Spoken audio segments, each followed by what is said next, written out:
O programa independente de hoje vai falar sobre drogas sintéticas. O que a gente sabe é que o consumo dessas drogas cada vez aumentam mais. E para falar sobre isso, está aqui conosco o Dr. Fábio Fonseca. Ele é psiquiatra e o que a gente quer saber é isso, doutor. As drogas sintéticas, o que exatamente é isso? Sandra, estou muito contente de estar aqui com você falar sobre esse assunto, porque eu acho que a gente tem que dar um alerta e a gente tem que trazer informação para a população sobre um assunto que é muito desconhecido ainda, mas que as perspectivas são um pouco sombrias. Quando a gente falava em drogas sintéticas, na década de 80, a gente conhecia basicamente o êxtase, né? E a partir da década de 90 e dos anos 2000, o número de drogas que são sintetizadas em laboratório, ou seja, não são drogas que vêm de produtos naturais, como a cocaína ou a maconha, tem aumentado enormemente. E o problema é que essas drogas, elas não são facilmente identificáveis, elas são vendidas livremente, muitas vezes disfarçados em produtos aparentemente simples na internet, como, por exemplo, incensos ou aromatizadores. E essas drogas têm sido consumidas e o efeito delas muitas vezes podem ser de 10 a 500 vezes mais potente do que as drogas convencionais. Por serem sintetizadas? Por serem sintetizadas. Nós temos basicamente dois grupos de drogas sintéticas. Aquelas que imitam o efeito da maconha, que são as drogas sintéticas chamadas canabinoides, e aquelas que imitam os efeitos da cocaína e das anfetaminas, que são as catinonas sintéticas. E essas drogas, elas causam efeitos muito potentes e podem trazer não só o efeito desejado, né, como da própria maconha ou da cocaína, mas muitos efeitos colaterais indesejados, como paranoia, uma agitação psicomotora muito intensa, sudorese, pode acontecer um aumento muito grande da pressão arterial. Há casos de jovens morrendo com infarto, né, morrendo de hipertermia. Então são quadros muito graves e a gente precisa chamar a atenção da população porque essas drogas elas não são ilícitas, elas não são proibidas. E por que elas não são proibidas? Porque não dá tempo do governo conseguir descobrir, as agências regulatórias descobrirem que tipo de droga é essa, conseguir descobrir o efeito dela sobre o organismo e conseguir proibir. Quando o governo faz isso, já surgem 30, 40 outras novas drogas. Doutor Fábio, quando controlam uma quantidade, proíbem uma quantidade, mas uma outra uma outra muito maior já foi sintetizada, já foi feita, como que a gente consegue controlar isso? Como que a gente consegue fazer com que as crianças, os adolescentes fiquem longe disso?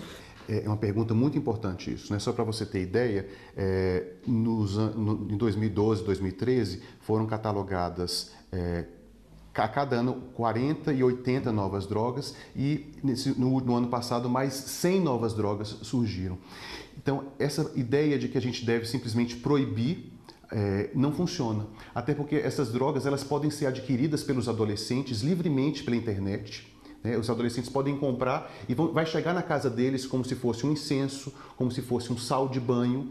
Ele chega então disfarçado? Chega disfarçado e chega pelo correio, né? E são drogas que não são caras, são baratas, né? E além do efeito potente dessas drogas, existem muitas outras substâncias químicas nocivas que estão provocando muitas mortes, né? Então a ideia é trazer informação. A ideia de que a gente vai combater as drogas só punindo, prendendo e internando não é mais uma realidade. A gente vai precisar levar informação para a população, as famílias vão precisar conversar sobre isso com os filhos e o efeito dessas drogas precisa cada vez mais ser discutido. Nós tivemos recentemente a morte de um estudante da USP por uma droga sintética do tipo da catinona, que é o N-Bone. Em Santa Catarina nós tivemos 3 mortes, também agora numa festa rave.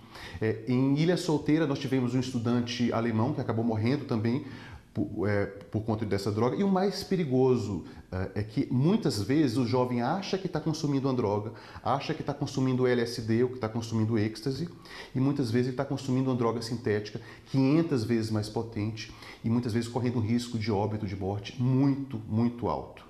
Se nós formos ver, então, os efeitos no organismo da droga sintética são muito piores. São muito porque não piores. tem nada de natural nessas drogas. Não tem nada de natural e o que é mais preocupante, embora as bad trips, as viagens ruins que as pessoas tenham possam ocorrer logo nos primeiros episódios, logo nas primeiras vezes que a pessoa usa a droga. Apesar disso, a droga já tem um potencial de causar dependência muito grande.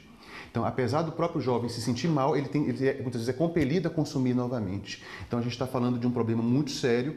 A gente está só no começo desse problema, isso está na infância e a gente não sabe onde é que isso vai parar.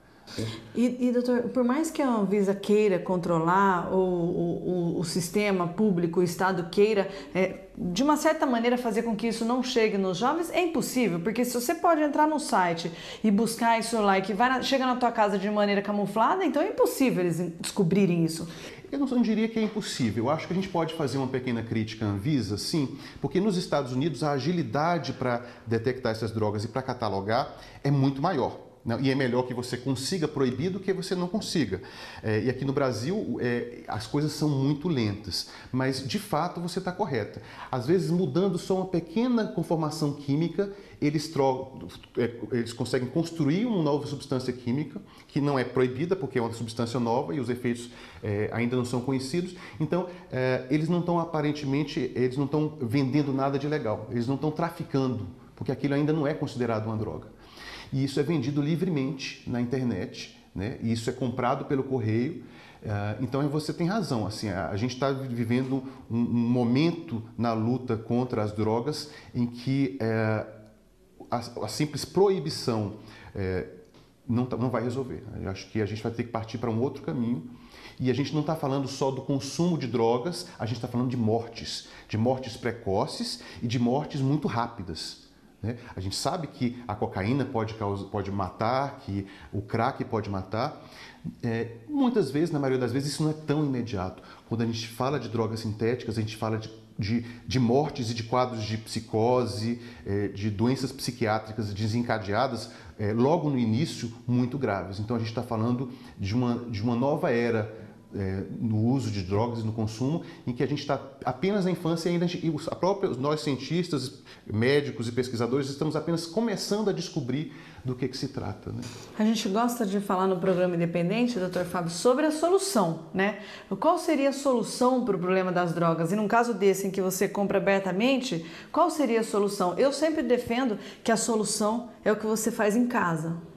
A prevenção é o que você faz em casa com os teus filhos. O que o senhor poderia dizer sobre a solução para o problema desse? Quando a gente fala de prevenção, eu acho que a primeira arma é a informação. É a educação em saúde. Você saber o que está acontecendo, né? Você está a par desse mundo dos jovens, do mundo das raves, você poder conversar com seus filhos, né? Não adianta só proibir, né? A gente vai ter grandes festas raves acontecendo aí, a gente vai ter uma agora em Itu, brevemente. Se você sabe que o seu filho vai para uma festa rave, você tem que sentar com ele e conversar. Você tem que sim procurar saber quem são as amizades dele, você tem que construir uma relação aberta de diálogo e a partir dessa relação você vai poder, de alguma maneira, questionar o seu filho e ser questionado por ele e vocês vão poder construir uma relação que ele possa se defender um pouco disso. Eu acho que hoje em dia também a gente tende muito a terceirizar a educação dos nossos filhos. Então a gente manda para natação, manda para o psicólogo, para o psiquiatra, sim, a gente tem que buscar a ajuda dos profissionais, mas ajuda, ninguém vai poder substituir o seu papel. E eu acho que a maternidade, a paternidade hoje é feita de uma maneira muito... Você está consumindo a maternidade, consumindo a paternidade, como se fosse algo que você pudesse comprar. E, na realidade, é algo muito trabalhoso, exige muito, além do amor, muita dedicação. Eu acho que hoje em dia os pais estão relegando esse trabalho, estão terceirizando a educação dos filhos. E é exatamente isso que pode fazer com que eles venham a fazer uso de drogas. Esse é um dos fatores, eu acho que tem muitas outras coisas que podem contribuir. Eu acho que a participação do Estado, da escola, das igrejas também é muito importante.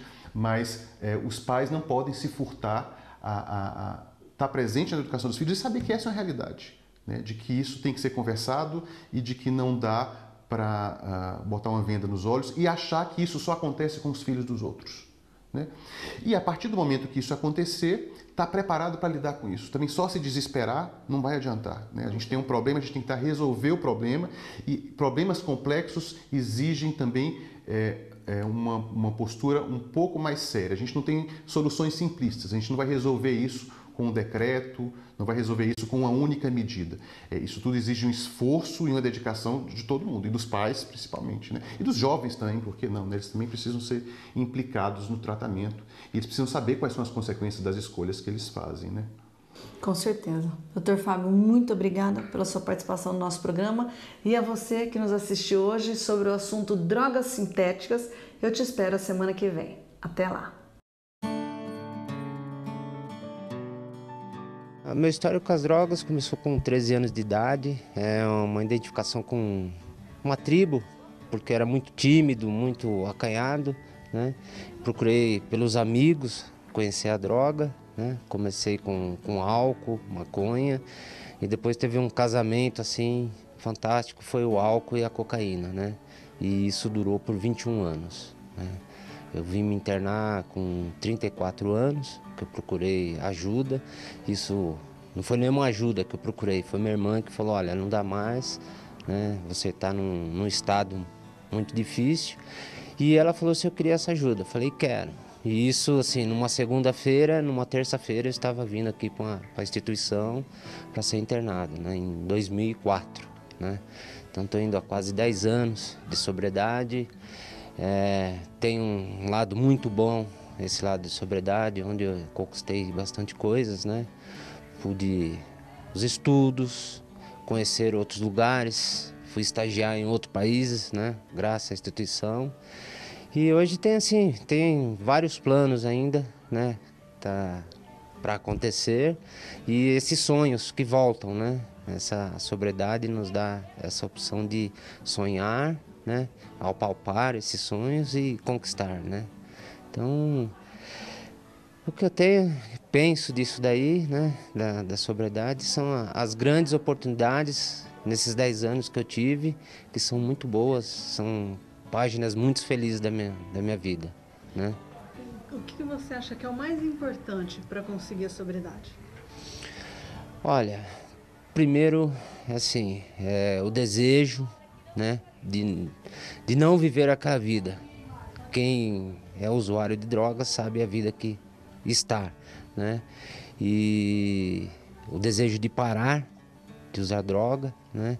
E olhar para a pessoa, para ela mesma e ver no que ela se transformou, né? E saber que tem um outro lado, um estilo de vida diferente de viver sem as drogas, sem o álcool, né? Que é possível sim, e tem muita gente disposta a nos ajudar. Eu queria que você então olhasse para cá e me deixasse uma mensagem para quem ainda usa e quer parar. Olha, o que eu posso dizer para essa pessoa que ainda usa, assim, procure ajuda, né? Procure a pessoa que está mais próximo, um amigo, né? Tem os grupos, tem instituições, que existe muitas pessoas que podem tirar você desse mundo escuro, obscuro que você está e fazer você enxergar e conhecer um modo muito diferente de se viver, né?